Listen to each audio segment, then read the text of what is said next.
What is the Zeitgeist movement? The Zeitgeist movement is the activist arm of the Venus Project, which constitutes the lifelong work of industrial designer and social engineer Jacque Fresco, who's in the audience today. Please give him a welcome. So I have some basic questions that I wanted to get out of the way before we have the Q&A, because I think these are the most dominant questions that people tend to ask. And I wanted to talk to Jacque about his life experiences and what you've gone through in your life to come to the conclusions that you have in regards to your ideas. So what are the life experiences that have influenced your life, the most dominant ones? I'll try to compress it. Sure. My grandfather made it impossible for me to pledge allegiance to the flag of the United States. He told me that people came from all over the world and brought wonderful ideas to this country and made it what it is today. So I could not pledge allegiance to the flag. I wanted to pledge allegiance to the earth and all the people on it.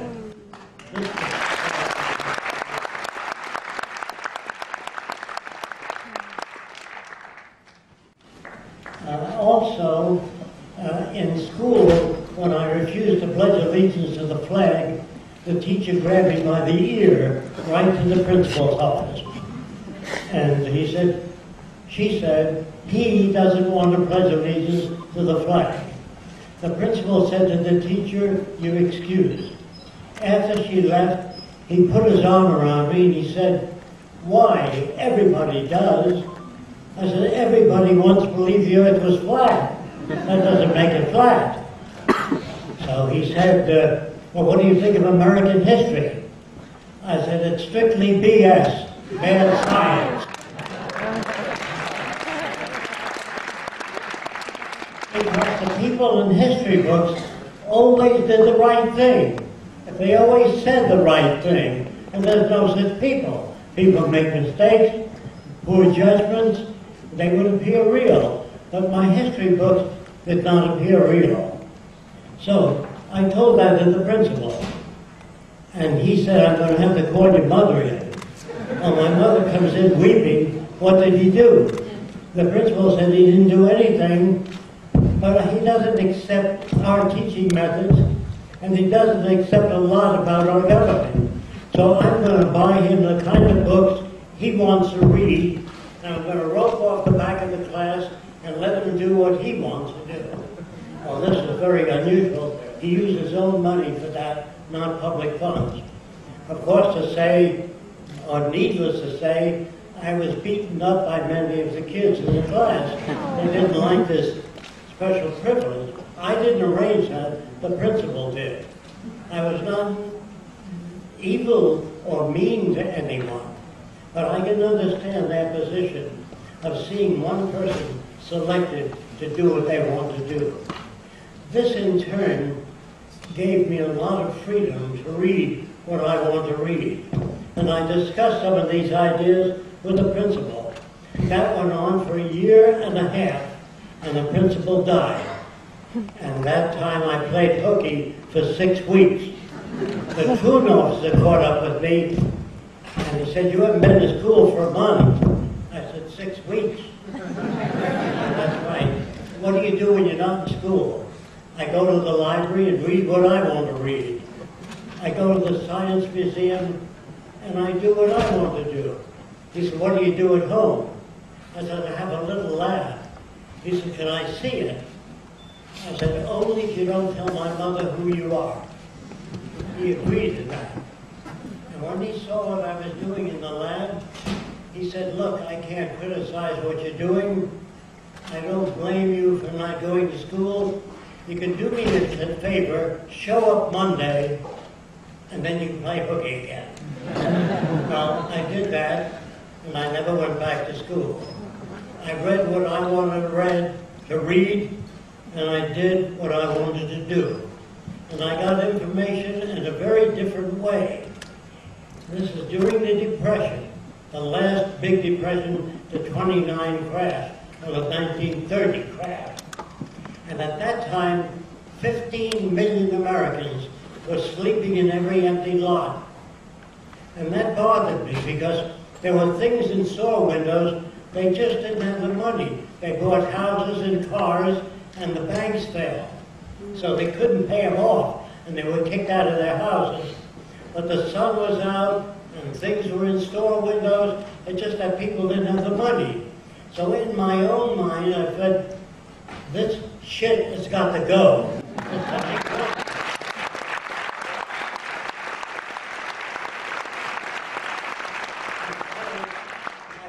Airplanes dropped signs and said, come to California. There are lots of jobs. So I hitchhiked to California. On the way, this woman comes up in a brand new car. And she opened the door part of the way. And she said, are you a Christian? I said, what else? Get in the car. And of course I fell asleep. I was so tired, walking and hiking. And she poked me in the ribs and said, you're not sleeping in my car. I said, what do you want me to do? She said, I want you to sing all the way to Texas. Jesus loved me, that I know, cause the Bible tells me. I had to sing all the way to Texas. And so my background was very different than the average person. And when I got to California, there were thousands of people lined up for jobs. Would you work for 8 cents an hour? Would you work for 7 cents an hour? They brought people out there to get the lowest bid. And it was not a sane society, nor were people intelligent at the time. I went to an aircraft factory and said, the Northrop Division of Douglas, I said, I'd like a job here. They said, what are your credentials? I said, I don't have any. Do you know drafting, engineering? Do you know aircraft structures? I said, no. They said, we can't hire you. So I showed them some of my drawings. They said, you're hired. So I said, what do you want me to do? Well, just think up new ideas for airplanes. Oh, well, they roped off a section of the aircraft factory, and I worked on nothing but new ideas. After 3 weeks, the chief draftsman said to me, you've made more contributions in 3 weeks than the history of aviation. I want you to meet the chief aerodynamicist. Of course, at that time, I didn't agree with the Bernoulli principle. That means air flowing over the top surface of an aircraft wing travels a greater distance and creates a decreased pressure, and most of the lift, 2/3, comes to the top of the wing. But in order to deflect air at 200 miles an hour in this direction, you've got to take a download in the wing. Well, he told the aerodynamicist that I didn't accept the Bernoulli principle. And he said, I don't want to talk to you if you don't accept that principle. Well, this was one of the major things that I ran into, that scientists were not infallible. They had opinions, they had egos, just like everybody else. And some scientists were patriotic, some worked on weapons of war. I do not consider them scientists.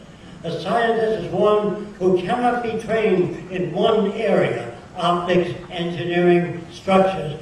A scientist is one that has curiosity about our social system, poverty, hunger, international affairs. That was a scientist.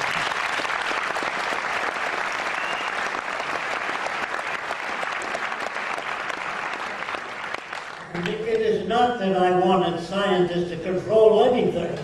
I just wanted them to use the scientific method, that is, to measure things before they arrive at conclusions. One thing that was fairly good about science at the time was they learned how to say, I don't know. So when the government said to science, can you put a man on the moon? They said, we don't know. What do you mean you don't know? Well, we don't know what a human being can stand.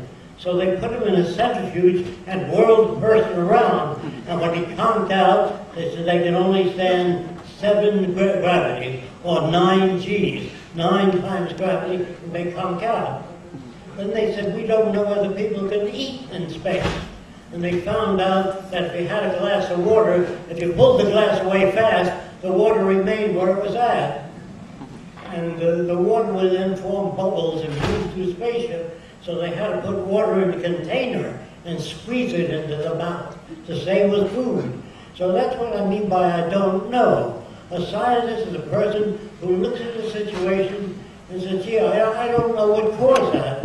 But there's some scientists are jerks. and they invent words like the bird and the fish goes back to the spawning grounds instinctively.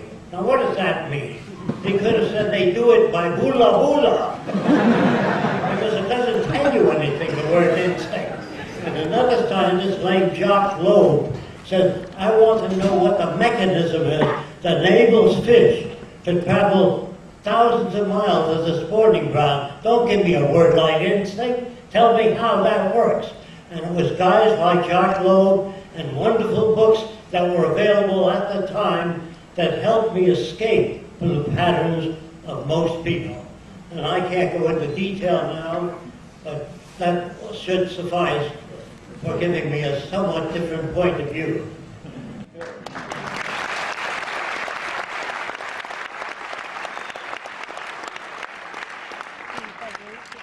What is the closest thing you've ever seen to a resource-based economy in real life? I understand you lived on an island for a while. Yes. I wanted to know what people would be like if they were not influenced by our social institutions. So I worked my way on a boat to Tahiti. But the Chinese already owned the stores there, and it was kind of a business world. So I found some out islands about 300 miles east of Tahiti. I think it was called Tuamotu. And when I got there, all the natives walked around completely nude. And I never saw a male stare at a female body, because they were swimming nude ever since they were children. So they always looked at the eyes of a female. But in the States, the camera in a movie moves in on the cleavage line. When a girl crosses her legs, the camera covers that. When she walked, it's her rear end. That's where men get that from. They're not born that way. Women think, well, that's how men are. That's not how they are. That's how they're made by this society.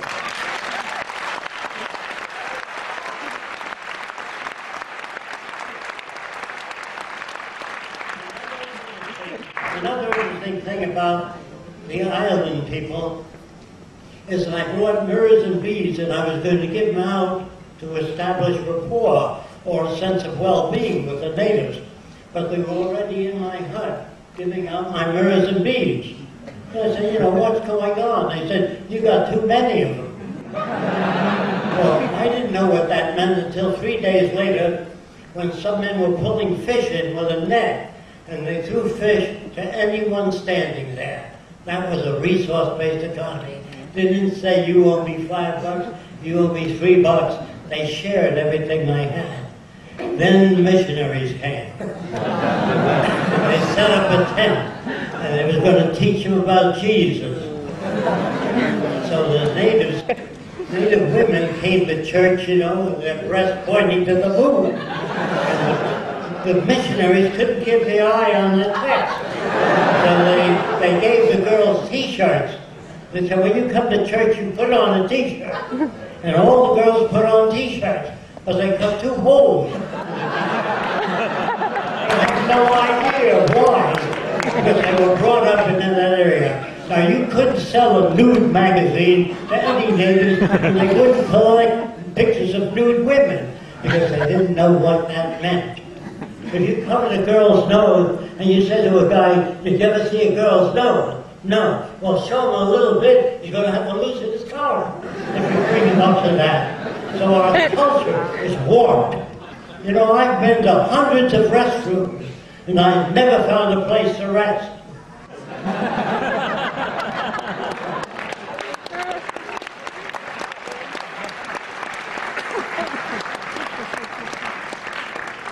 So Roxanne, you've been working with Jacque for 30 years, over 30 years now, and with his ideas, and I'm sure your contributions, you've heard it all from the public as far as what people think about this idea. And I think the most common, which I've heard, and people responding to my film, is, isn't this just communism? What do you say to that? We hear that a lot, but they have really no idea what this system is about. That statement is really erroneous. A resource-based economy doesn't use money. Communism does. It doesn't have banks. Communism does. It doesn't have social stratification. Communism does. They have political leaders in office. We want to surpass that as quickly as possible with cybernated systems. And communism was for the labor class, and a resource-based economy is very much for the labor class. We want to eliminate it as quickly as possible. We want to do away with boring and monotonous jobs. So it's very different. Yeah. It's not like any system that's gone before. I have to agree.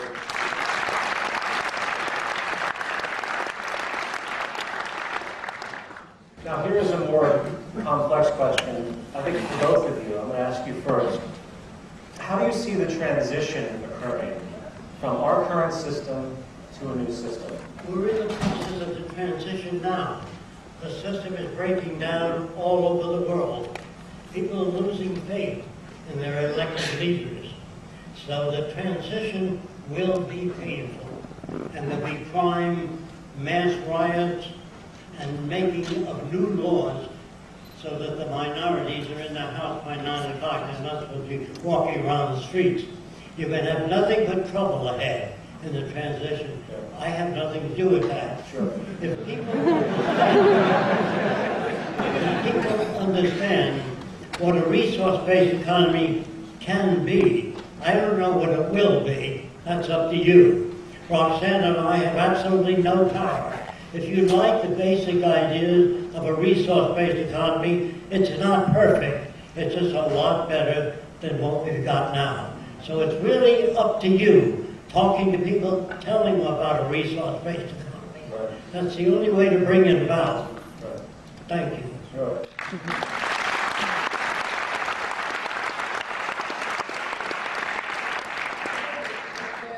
Sure, go ahead. Yeah. It took the conditions in the last major depression in 29, it took the conditions of people being homeless and losing their jobs before they began to look for another alternative system, because most of them weren't wise enough intellectually or emotionally to sit back and look at what they have out there and try and figure out what's wrong. So it will take those conditions that we're faced with now before people will look for alternative directions.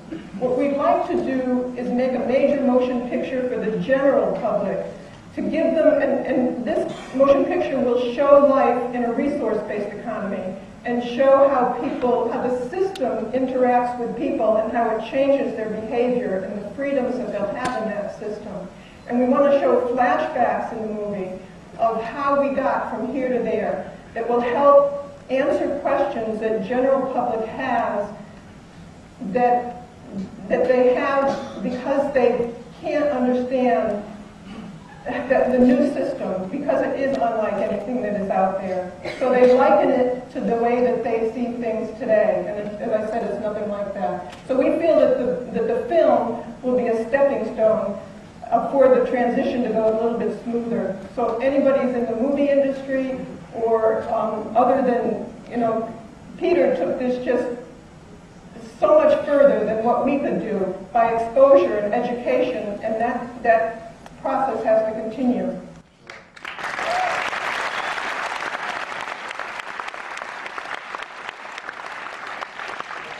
What's really required is a large-scale budget production that shows with great 3D, way beyond my budget, great 3D, great elements, and what lifestyle will really be. But apart from that, there's also the idea of building the first city and having it as a research center and I refer to it as a fair at one point where people come and they can understand what the possibilities could be.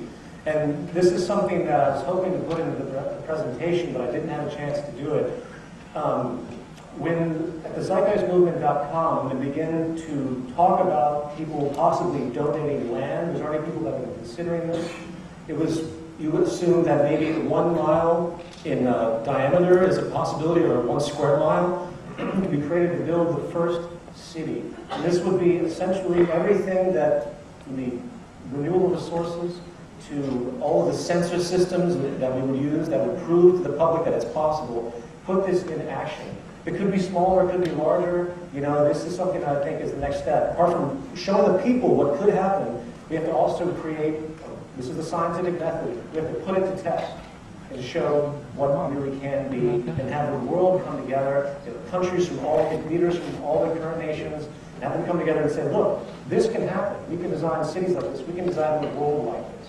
and honestly tell them that we don't have much of a choice if we're going to survive on this planet. Because as far as I can see, I haven't yet to see anything that comes close to the sheer logic, humanity, and simplicity and intelligence of what Jacque has been working on his whole life. And I want to make that very clear, because this isn't just Jacque's ideas. This represents something that is I don't like using the word empirical or anything like that, but it's near empirical. It makes so much fundamental sense. The world is not going to change with our current competitive mentality. We have to surpass that and create the whole planet as one organism, one home for all of us. So,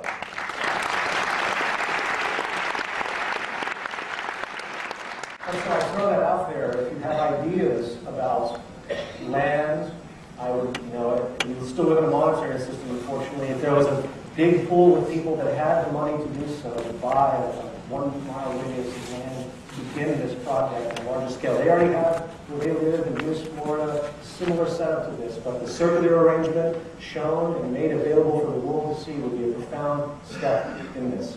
So, there's one thing I always thought was fascinating when I talked to you, Jacque. You mentioned you used to help juvenile delinquents and alcoholics, and you had a comment where you said for every alcoholic you saved, society produced 10 more. 100 more. Come on. The system is bigger than one person being able to work on people. Well, I work on alcoholics, drug addicts, people who want to take their lives. And they came to me and they formed very large lines. And I figured, gee, I'd like to address the American Psychological Association and tell them about a new method of getting to people. So when I got in touch with Dr. Kaplan at University of Miami, he brought it up and they turned me down because I'm not a student of psychology. And when you slam the gates on outside ideas without investigating, you're doing the same thing that was done in Nazi Germany. In other words, all ideas should be submitted and evaluated. Because remember, Edison was a nothing. Louis Pasteur was not a doctor, he was a chemist. And the Wright brothers were bicycle mechanics. The experts used to write articles on why man can't fly. Apparently the Wright brothers never read that. So they went ahead and they built a flying machine. Good. Jumping points here, and Roxanne, I'll address this to you. People, I think because of the association you guys have with me, I get a lot of heat from the religious community because of my criticisms toward history of religion and comparative religions, and a general kind of a feeling on religion as being separate, a separating mechanism in society. People often have attributed this, and whether it was because of me, I'm not sure, but maybe it happened before. They say, oh, there's no religion in Jacque Fresco's vision. What is the place of religion in a resource-based economy? We don't feel that we can ban religion or forbid it, because it would just go underground. Right. But there are a lot of religious people that really try and help what we're doing. They really like the direction of the Venus Project, and they think that all of their religious aspirations will be fulfilled within the Venus Project society, but here on Earth. So, but in the future, we feel that we will teach children how they relate to the world and how they relate to one another, and the most up-to-date findings in science and technology, which will give them better tools to examine their own lives and make a better future for everyone. Right, absolutely. I would have to add to that I believe the superstitious mentality that is so dominant, it's mainly just because of the lack of education. People haven't been told what we've come to understand, and it's not that religion's a bad thing, it's that it served a point at a certain point in time, and now time has moved forward. All of our knowledge, as I stated in the presentation, is emerging. And I just hope anyone that's out there that's religiously oriented, that might be opposed to anything, will keep that in mind. And really, the doctrines of what you guys talk about are everything that all of the great religions have ever talked about. The world working together, humans seeing each other as their own. And I find it very difficult for any religious person to, it understands the peaceful tenets, obviously, negative attributes. But I think it's very powerful for the religious people. I think it's very powerful that what you're doing is actually putting it into focus and putting it into practice, what the great philosophers and the religious teachers have been saying since antiquity. So.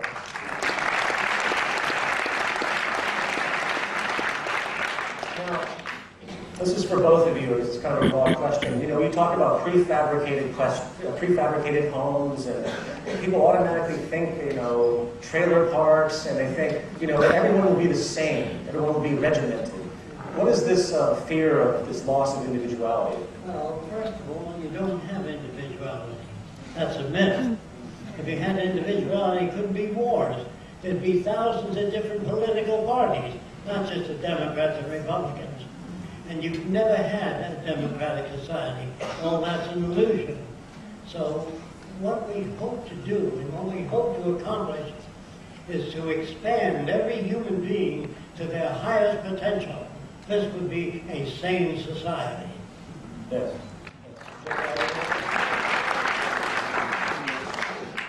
But people would be alike in a lot of different ways. They care about one another and the environment. And they wouldn't be able to put up with the idea of war or hurting one another in any way. And they would have allegiance to the earth and everyone on it, as Jacque was talking about. They'd have that type of identity. They'd have more understanding about cultural differences and what were the conditions in the culture that made people have different behaviors. So they'd have a better understanding of semantics, and they would not have that much violent behavior because they understand why people behave differently. So it's not bad to be alike in certain ways, but in saner ways. Yeah, I like the Carl Sagan quote from one of his writings where he says, if we were visited by extraterrestrials, the differences we have will be trivial compared to the similarities and the requirements that we all need and everything. And I think it's the materialism in our system and the need for money and this cutthroat mentality has really caused so many problems psychologically that people shouldn't fear being the same, and people shouldn't care what they wear to be individual. You know, this is a distortion that's been created, I think. It's a ploy to sell more garments. Right, it's like earrings, you know. Like Jacque, you commented on earrings. What's the point of an earring? Remember what you said about that? Yeah. I was referring to blind people at that. Oh, that's right. And blind people had what looked like a hearing aid that generated a sound like a bat can fly in the dark and not hit things. So blind people had an acoustical device. They can sense a table in front of them, an open door by feedback of sound. And this is what we'll be working on. In the future, people think, well, if machines do most things, most jobs, what will people do? There are things we know nothing about. Why the degenerative diseases of the retina occurs. We don't know how to stop heart attacks today. There's so much we don't know. That's what people will be working on. Right.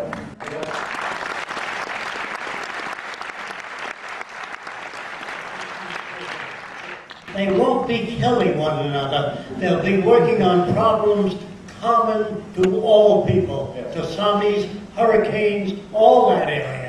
Not killing one another.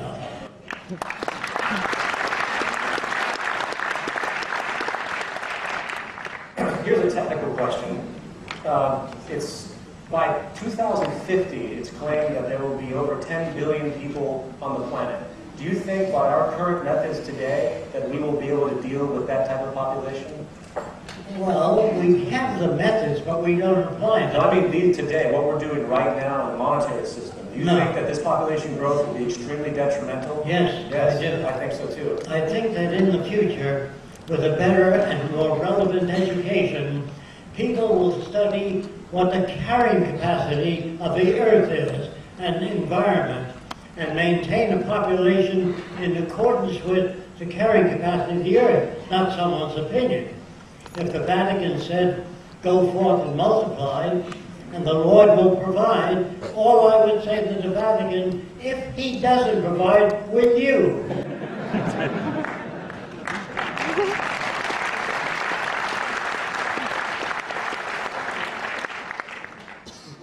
So Roxanne, now, Here's a big question. Will those in positions of differential advantage right now try to prevent the development of a resource-based economy? The industrialists, the lobbyists, the banking institutions? Yeah, they certainly will. Yeah. If we get more well-known and more support and more people working towards this direction, you'll hear all sorts of misinformation about us out there. And it will be a threat. That's happened all through history. But, you know, with its own weight, the free enterprise system, as they automate more, and they have to become competitive, more and more people, as PJ presented very well, will be out of work. So they'll lose the ability to produce, to purchase the goods and services turned out. That's the end of the free enterprise system. You know, I liken it to a cancer on a cat. It eventually kills its host, so it's really not very bright. That's what's happening with the system. Yeah, yeah. And what about those corrupt powers that everyone talks about? How is it that people aren't just going to get corrupt and start having genocides in your new system? You know, people always comment on that. Well, during the transition, you're going to have all those problems. Once we get the cities built and move toward a resource-based economy, we will deal with the problems that produce human aberrant behavior. Right. Get rid of those conditions. There's an old saying that power corrupts, and absolute power corrupts absolutely. That's why we have no humans in government, only machines. Humans have loused up everything they've ever tried. Communism, socialism, free enterprise, they've always loused things up. And they try to turn people against machines. Don't forget, guided missiles are guided by people. And when people drop bombs over cities, it isn't machines dropping bombs over cities. People contaminate the ocean, the atmosphere for profit. It's people that have loused up the world, not machines. Yeah, good point.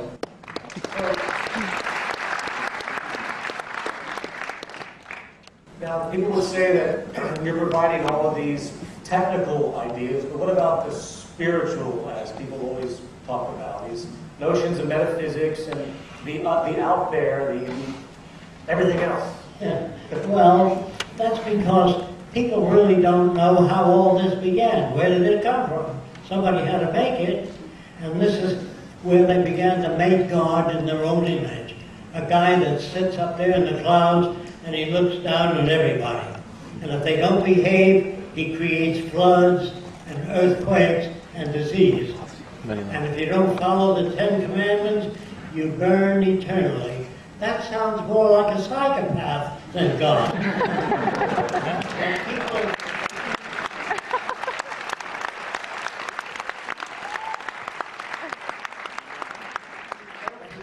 The Eskimos' concept of God living in a big igloo, and there's lots of seals around. The American Indians call heaven the happy hunting grounds. You know, lots of animals, lots of bow and arrows, and you get all the animals you need.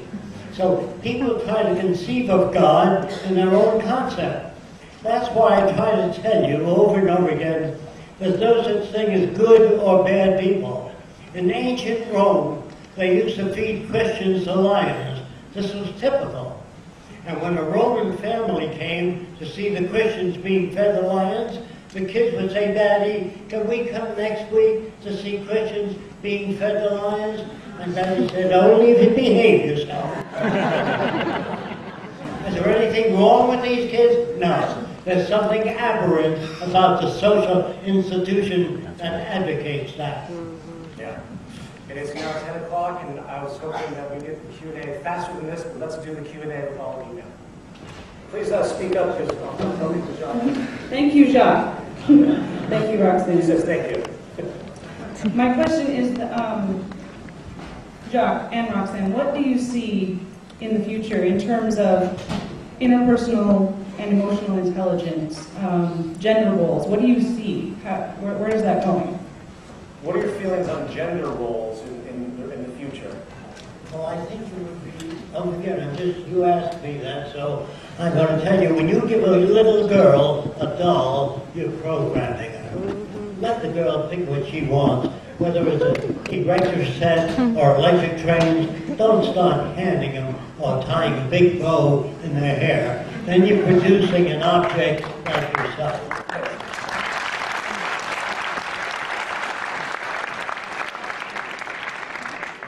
I have a couple of questions, but I'll keep this brief. I think the most pressing thing, or to me it would be, what happens when a machine decides that it's more efficient for a family member to no longer live? If that was, I know it seems crazy, but what happens if that were the case? If it was more efficient for them to not be a part of that society, would you stand idly by and let that You mean take a machine deciding someone should die? Yes. I mean, if someone were to die. Well, I think his question is if a machine logically decided that someone should die, what's your response to that? Well, I would respond in the way that machines don't have attitudes. They don't have ambition. If you took your laptop and smashed it in the front of 50 other computers,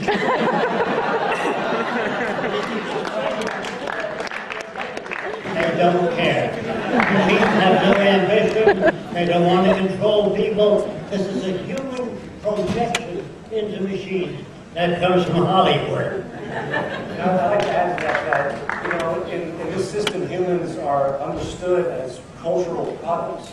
So everyone has a certain degree. By the way, once we get past our current system, all of the ridiculous, despotic behavior that's constantly created, you're going to see an entirely new world of people that really don't just, out of no reason, go and just stab someone to death. Everyone has a reason. So for the machine to decide, you know, that this person's a threat, which I think is what your question was, that really wouldn't, that's not really a relevant question. It doesn't have a real basis.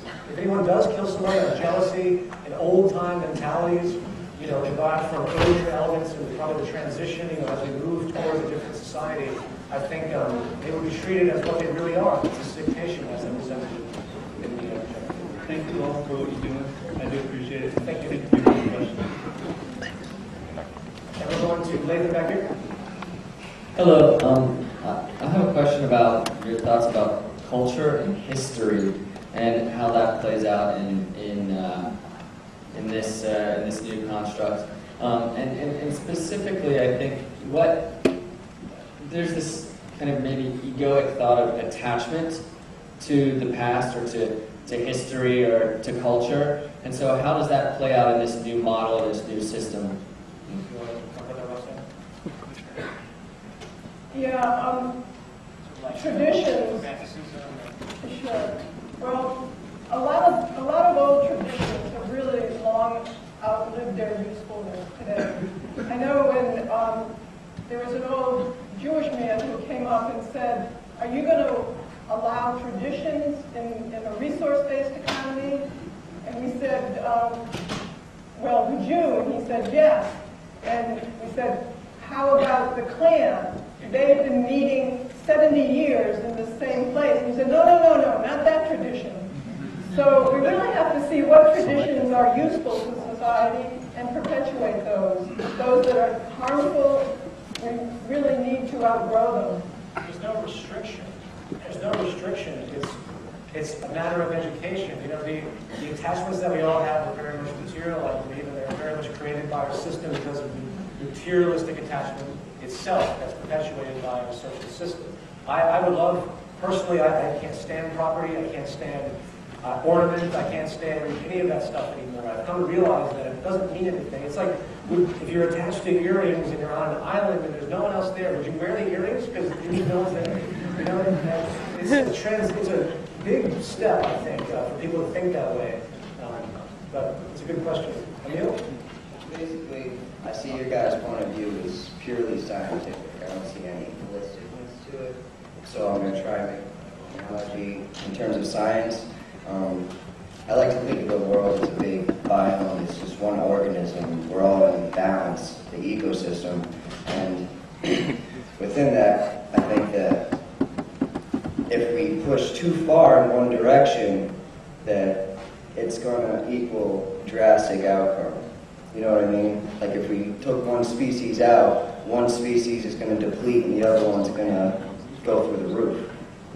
And in my eyes, I'm trying to just think of the whole table rather than just the solution, is that if we push too far for the solution, we get everything that we need to support everyone, is the equal and opposite reaction going to happen, do you think? Well, I think the whole thing is a holistic concept. I would say it's what you're talking about. It might be scientific, but scientific isn't a cold, singular approach. It really is the approach of everything in a lot of ways. I mean, we can debate metaphysics and debate a lot of other seemingly esoteric topics, but I think the holistic concept that you just mentioned is completely built into this. Other than that, I'm not quite sure what else. I mean, there's no species that are removed. The whole idea is to make the world as natural as possible, to make the world as simple as possible. No more political strife and nonsensical inventions, materialism, and all the greed and nonsense and all the confusion and noise that goes on in our minds. We're reducing society to an extent while simultaneously opening it up tremendously for extended human potential. It's a humanist idea, not humanist in a classical definition, but it's humanist in its very approach. You know, we're not going to save all the species of the world. We're going to do everything we can diligently to make our lives as best as we can while having respect for the symbiotic relationship with life holistically, which entails the fact that we have to take care of everything. We have to take care of the environment. We have to take care of the bees, which are disappearing still. We have to take care of everything. So I hope that answers the general question. Where would the ideal location to start the societal abuse project be? Meaning that America is going to be really dangerous and really unlivable when this monetary system fails. Like, I know there are countries like New Zealand that have like really pure water, basically untouched, and then, you know, not at sea level at all. Would that be more ideally? Her question is, where is the most ideal place to build the first city? Where are the resources? Where do you think would be the best place to start that? The first country that says let's build it.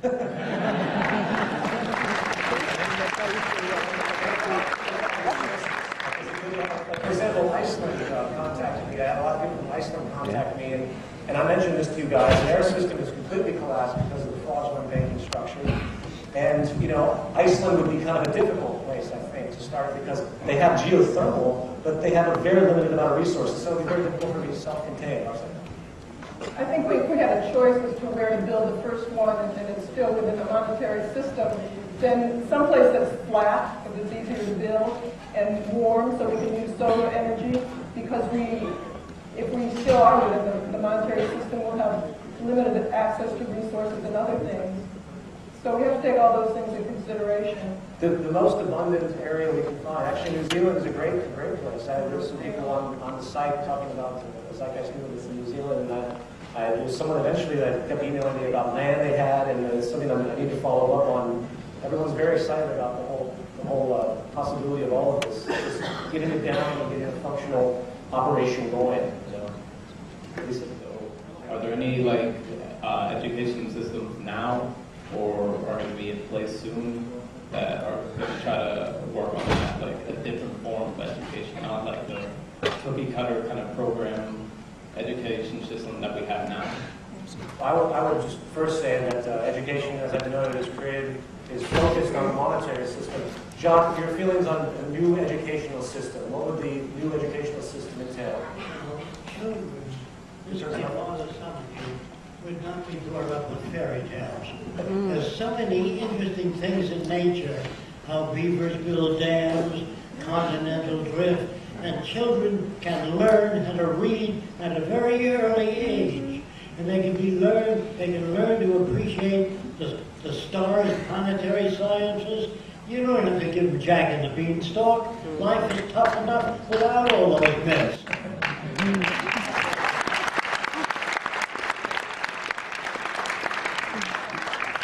I've heard from various websites that claim to have debunked the zeitgeist, claiming that a lot of them are false representations and such forth.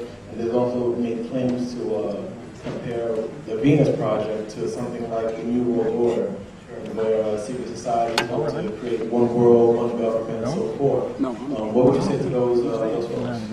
Well, first of all, these zeitgeist debunk stuff. All of them are from the religious community focused on part one of zeitgeist one. I've never seen anything other than that. And they just call it zeitgeist debunked. And you have a Christian apologist, and they throw pictures of Alex Jones. And you have, and then there you go. They say it's zeitgeist debunked.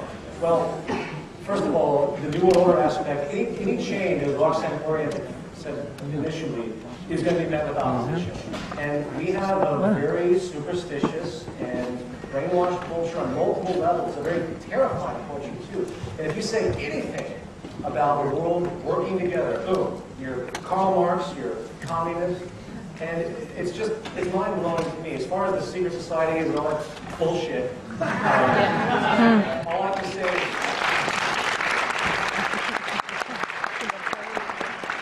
people email me this crap and it goes straight in the bin. I mean, I don't know what to do with it. They're not thinking. I see the tension that has occurred, and I get opposition from all these patriots and all of these people that want to preserve, and they tend to come from the same narrow-viewed, nationalist, religious community, unfortunately. And I can't. This is too important, and I basically just ignore those people. That's just.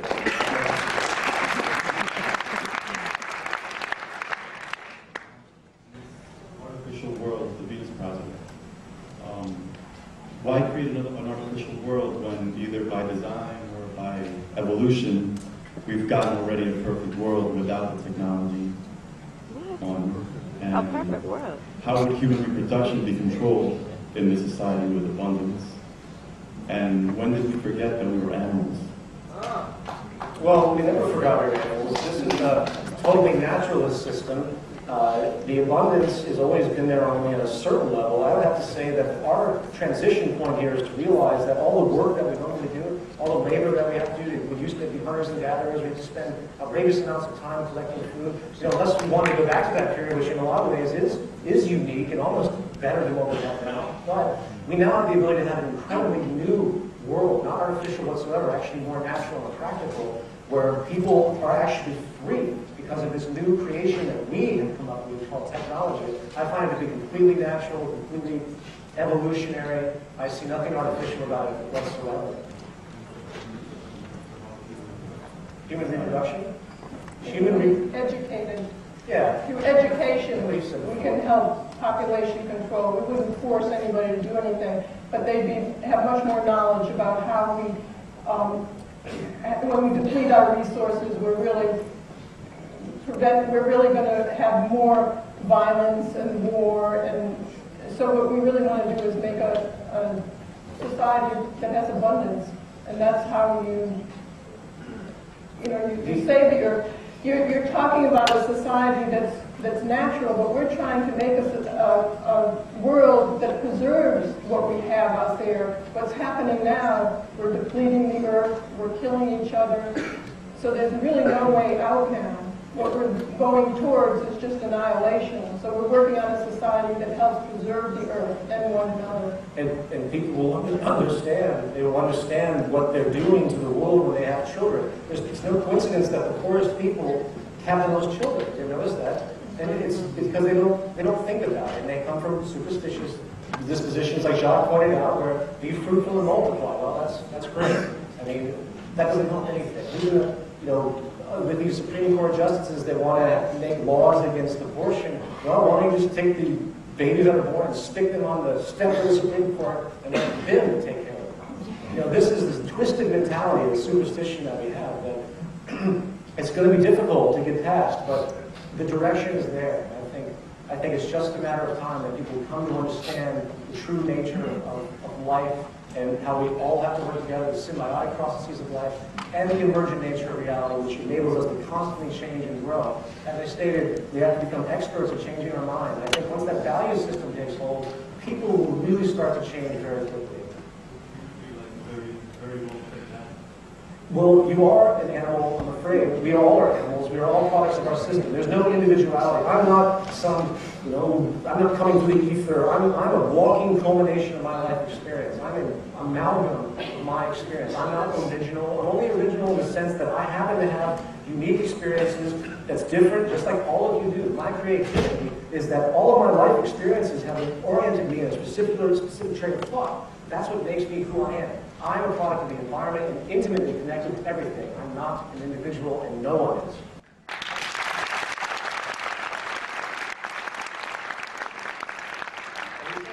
So to say you build this city and you've proven that it works and you show it to the world leaders.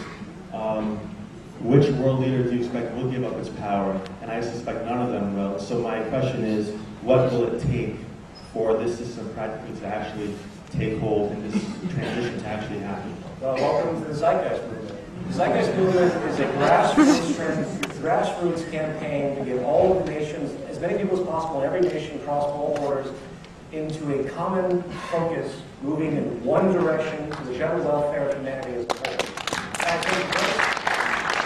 I think once enough people realize the merit, once they've become so distraught and destroyed by this system, they're going to say, you know what, this is ridiculous, what are we doing? And they're going to wake up and they're going to say, you know what, this actually makes sense. You know, this makes sense, we're going to join. And I expect, we have about 250,000 members right now since October, which is pretty good. If things continue at the rate that they're going, by next year, this will be in Madison Square Garden next year.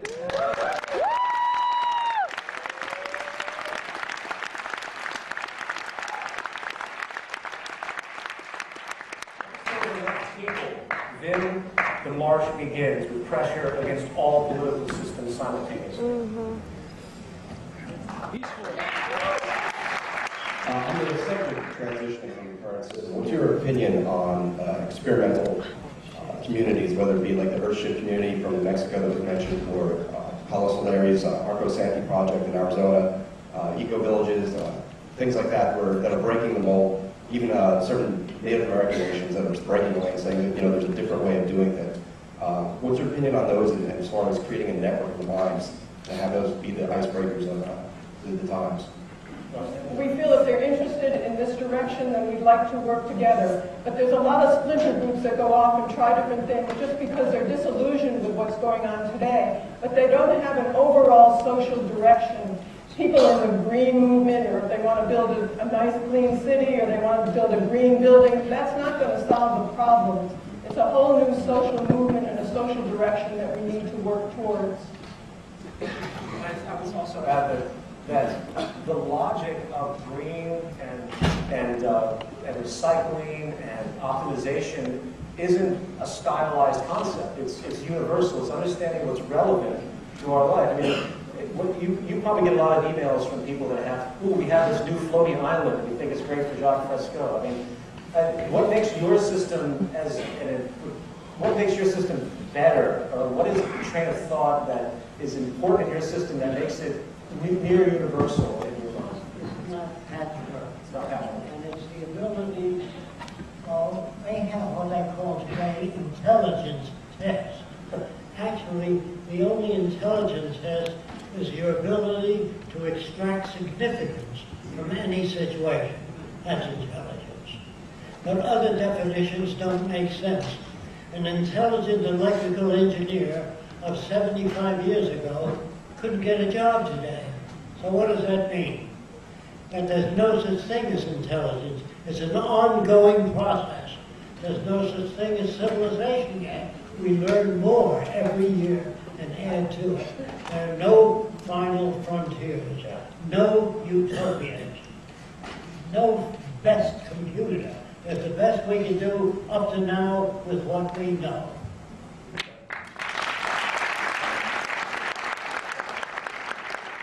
Well, my question is, if you all have experience, what do you think might be the future ramifications and potential of a society that has a much greater awareness of the evidence of access to metaphysical dimensions through the use of an entheogenic catalog, primarily dimethyltryptamine, DMT, and psilocybin, along with the practice of active. I think, I'll answer this one. I think that, first of all, I think we should look at it differently. I think there's a general perception of mind that if people experiment with certain things and expands their awareness in some way, it opens up different parameters of mind, and that is a personal choice. In this system, there's no restriction on anything. There's certainly no law against drugs. People will be educated to understand. I mean, if you decriminalize drugs right now in America, you'd see a dramatic improvement in about 5 years.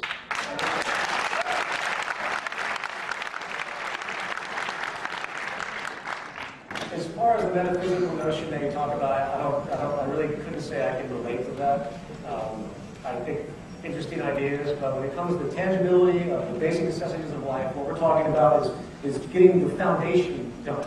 And then we'll have time to talk about metaphysics and things like that. I mean, it's a matter of, what I was kind of asking is your opinion on what you could speculate can be the potential and also the changes and ramifications of the awareness brought to more people that if you are curious to actually see evidential proof of magic and metaphysics within your life, it is accessible to you.